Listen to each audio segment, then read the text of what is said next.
Hey, weirdos. So we have a new light and camera set up here. We do. And it means that basically in order for my glasses not to glare, I have to keep my head kind of like this.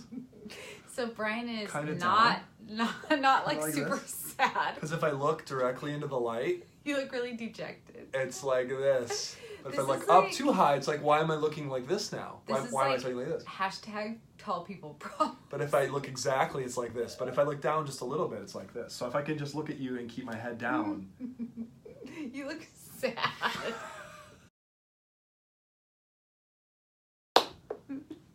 Well, we're experimenting with new things here. We're all about innovation here at Weird Kitchen. How are you doing? And it's the end of the year. Woo! End of the year, We're Christmas so excited. time. We're so excited. We're excited about it. I'm just gonna let it glare. People are gonna have to deal with it. Okay, so They'll live. okay. What are you excited about? I'm excited. We're not traveling for Christmas this year Oh, okay. very Good for far. you. Usually, I mean, far meaning across the country to see family and things. So we're not doing that. Good. I'm not excited not to see family. I would rather see extended family than Sure, not. sure. But, we've... Especially since they're probably watching this. Yeah, they're definitely all watching. Merry Christmas. Merry Christmas, Mom. And Grandma. My Grandma Pfister watches this stuff. Oh, Hi, Grandma. hi, Grandma. I think she watches. I don't know. She likes the stuff. I don't know if she watches the videos. I though. hope you watch. We don't know. Anyway, the point is, flying on Christmas Eve is one of the most depressing things you can do. Oh, I actually like it. Have you flown on Christmas Eve? Not on Christmas Eve. I've traveled on Christmas Day. Yeah. I thought it was just, everyone's like so loosey-goosey and like, Yeah. hey, anything goes. Well, sure. I mean, I get that. But like eating McDonald's on the floor of an airport Oh, yeah, sure, at like sure. 11 p.m. on Christmas Eve. When you should be having ham or something. It's not my idea. We're like reenacting the journey of the Holy Family in an airport. There was no room Exactly. for us on the plane. Pretty much We're eating exactly. McDonald's on the floor. No one's having a baby. And That's in other good. respects, we resemble them in no way whatsoever. But it's the theme of traveling. Is really what And we're talking about. hospitality. And hospitality. That's what we're talking Yes, about. you said that you had like a holiday-themed question you were going to ask. So you're Oh, going to okay. surprise me. Yeah. Okay. How holiday themed it is questionable. Okay, I can make the connection. I think the light necklace definitely means this is a Christmas special, and that's happening. Mm-hmm. So Grab a hot cocoa. without further join ado, us. Okay. here's something I have noticed. Care to comment? Okay. I have now listened to 3 albums recently, 3 musical albums. Okay. They were released at different times. Okay. And they're by different artists. Okay. But all 3 of these albums have something in common. They were all released in the fall/winter-ish season. Really Okay. more like October, November. Maybe one was a little earlier, but... Right. And all of them are engaging heavily in what I'm just going to call, as a blanket term, although it doesn't apply to all 3 albums, they're engaging in spiritual goofiness. Goofiness? Yeah, just Define goofy. I'm defining spiritual goofiness as either like some kind of like spirituality that seems like really like hazy and undefined. Okay. Or like spirituality in terms of like, just being like really like sweet and earnest, but it also feels very gimmicky to me too. Okay. And I just wonder about like the motivations of it. Is this a commercial thing? Like, is this about like in the aftermath of Mel Gibson's The Passion of the Christ, where we learned that an R-rated movie about Jesus could actually become one of, the highest grossing R-rated movie of all time. One of the many things we learned from that. Right? Yeah. One of the many, we learned other things too in the aftermath of the film, but let's leave those for another time. Okay. Those 3 albums, in no particular order, in the order of their release are Bon Iver's I album, which was earlier, but engages in a lot of kind of like, it's kind of like a spirituality of like, hey, we're all going to be okay in the aftermath of the Trump presidency, the election, like that kind of stuff. For all the worried upper middle class progressive white liberals. Precisely. So engaging in kind of what I'm calling goofy spiritual themes to soothe the soul of the upper middle class white progressive in the aftermath. Number 2, Kanye West, Jesus is King. Oh, yes. Which obviously. we've reviewed on the YouTube channel before, but I mean, I think we can go deeper with that, like why this turn. And then number 3, and I just heard this one the other day, released I think mid or late November, Coldplay has a new album. Okay, you were talking about that. I actually forgot the name of the Coldplay album, and I would look it up, but it's on my phone, which we're using to record this. Okay. So that's another problem besides the looking. I'm actually gonna take this off. It keeps making noises. I'm sure that's driving me crazy. Okay. Oh no, it's fine. No, It's it's just bothering me. It's just glowing there on the floor now. Yep. It's kind of like a sad Christmas party. Beacon. Yes. Yeah. Okay. So, but the Coldplay album is especially fascinating in this front.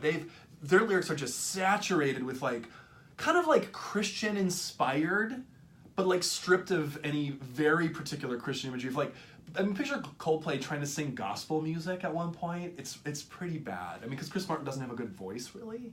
I totally agree. He's an engaging I've been singer. In arguments with people about. Oh this no, before, that's not even. No. yes. Let's not have that argument. He's a bad singer. I don't think that being a bad singer is necessarily puts you out of the game. No, look at Bob Dylan. I can enjoy look at Bob Dylan. I can enjoy the band and their music without. I think he has a certain way. It's like an alt.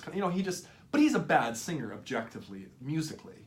So like, picture him trying to sing gospel music, but it just has these themes, like just invoking ideas like holiness and God and doves and things. There's this one particularly beautiful song. I think it's called "When You Need a Friend" or "If You Need a Friend." It's a beautiful song. Is it kind of like "Bridge Over Troubled Water" for today? Yeah, I think you could put it in that category. But it engages in some like hazy kind of like Goop style Gwyneth Paltrow spirituality moments. His ex-wife. No. That's not what they call each other. Yeah. They're uncoupled. They're uncoupled. Yes, they're probably still married in some way. Spiritual sense. Yeah, some spiritual sense. But 3 albums, three attempts to reach out into themes. Now Kanye's is pretty different though, because that's explicitly Christian. But these other 2 are like kind of appealing to, I don't know what they're appealing to. Okay, I have a lot of responses to that. Yeah, what's your analysis? I mean, of this? My first piece of analysis is, yes, it definitely is about money. Yeah. Because they are... Everything's about money. Yeah, in this capitalist society we live in, certainly money is a part of it. And I think that's like probably answers 1, 2, and 3. Mm-hmm. I mean, I think that isn't it a part of the artist mystique that you're always, if not evolving, because that implies some forward motion. You're always changing. You're always, so I think that there's a value to having like a spiritual component to your journey. And I brought up Dylan before, but I think he's kind of the quintessential American folk artist, and all those folks, maybe even including Kanye, would say that he's like aspirational to them. And so Dylan had that kind of period. The Beatles had a spiritual period. That's true. So I feel like it's sort of a part of the arc of like what it means to be like a pop artist. Right. It's something new you can do. If you're not spiritual to start, it's a big move you can make. Yeah, I think that's a part of it. I do think though that some people are better at it than others. My favorite artist right now, and I always mispronounce his name, Hozier?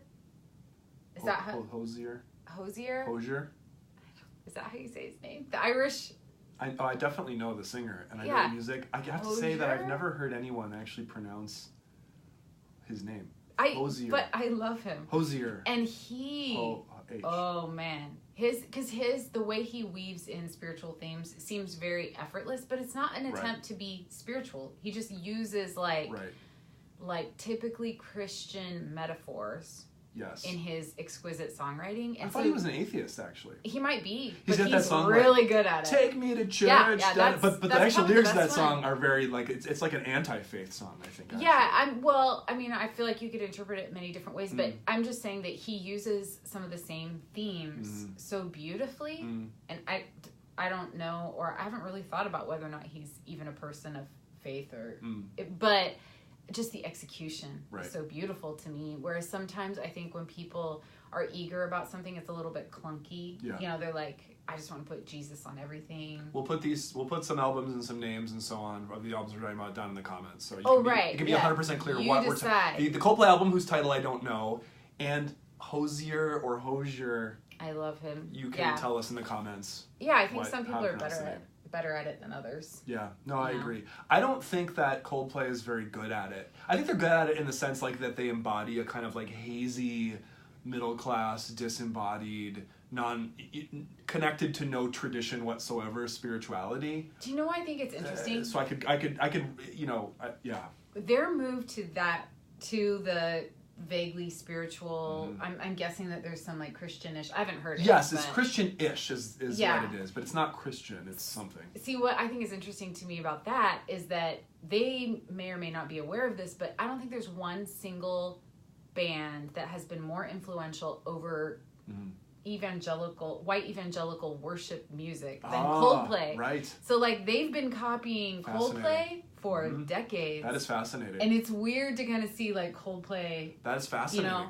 So Coldplay, this is a notable thing about this new Coldplay album, whose name I don't know, is that it it comes with an explicit lyric warning on 3 of the songs. What does that have, like the F word or something? He drops the F-bomb 5 times on the album, spread across songs, including a song whose title I do know. It's called Arabesque.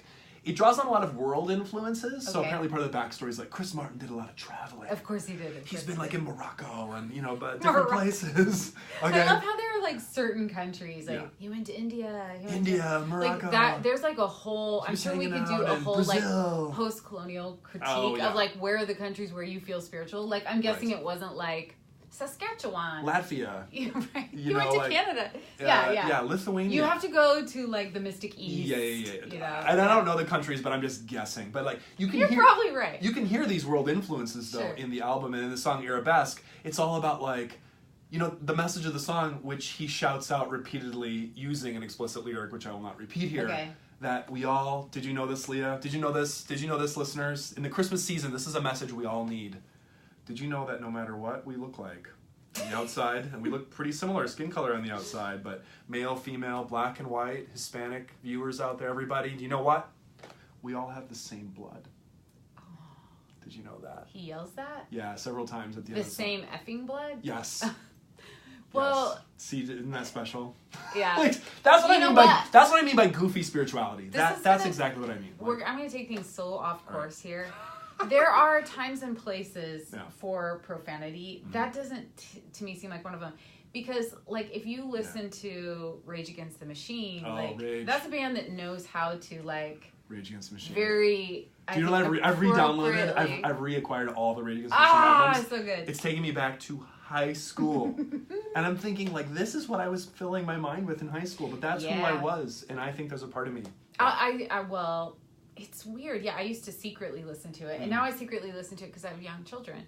But I think there's a part of listening to Rage Against the Machine, yes, takes me back to my childhood. But then also I'm like, this stuff holds up. This is like really good. Battle of Los Angeles album has about half the lyrics are clean tracks.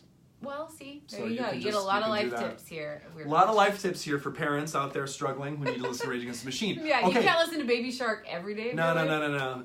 Okay, but your comment though about the swearing thing. Yes. Okay, Mumford & Sons. On Little Lion Man, how they use the explicit lyric in there. It just strikes me as bratty. It strikes me as a group of people. They're Vineyard Church. These are Mumford & Sons, like pastors' kids. Vineyard & Sons are pastors' kids, probably still like covert Christians, but who have like shucked that label because of the way that it would define them. But they've got to like show their street cred in a certain way by saying a certain word. It just kind of comes off as a little annoying. I'll tell you what band can get away with it, and I don't even know if they use a lot of explicit language, but I think they're like the band with Christian roots that could do that. I think is Kings of Leon. Oh, okay. The reason why is because they're like oneness Pentecostal pastors' kids, and I just feel like when those types of Christians go nuts, it's like it's in the vein of Jerry Lee Lewis, right? Like it's like when they go off there's the rails, a type they go crazy, they go far. And they make great music while they're doing it. So I feel like you can get away with that if you're them. I don't know. It's like there's this mystic difference between Mumford & Sons and Kings of Leon. Maybe it's their American Southern Kings of Leon, and I think there's like a type Southern rock, you know. I'm thinking about I like Mumford & Sons fine enough. I've been listening to the Coldplay album. I like Bon Iver mostly because of the Wisconsin connection. Oh, I didn't know he's from Wisconsin. Oh, he's from Wisconsin. That's what in the podcast, in the interview. You did say that. That's what they were saying. That's when they were saying, "Oh, Wisconsin," That's and they know I'm from funny. Wisconsin. I didn't realize he's from Wisconsin. I know where Bon Iver lives, roughly the town. It's called Eau Claire. He's scoped it out. I know. I've been to your house, Justin Vernon. I've been to your house. I'm sorry. It's Eau Claire. This is a little town. Yeah, Justin. He's just like a Wisconsin dude, and if you watch interviews with him, you can hear the accent. He's really into Wisconsin too, and he's tried to cultivate an artistic scene in rural northern Wisconsin, which is super weird. That's like Kid Rock in Detroit. Yep. That's exactly what it is. So, Merry Christmas, Happy Holidays, Happy Hanukkah. Yes, listen to lots of music. Tell us what music you like, spiritual or not. Yeah, are we missing any holiday-themed albums that engage in goofy spirituality, or just any kind of spirituality? I'll keep my head down here so the thing doesn't come Should I turn it off?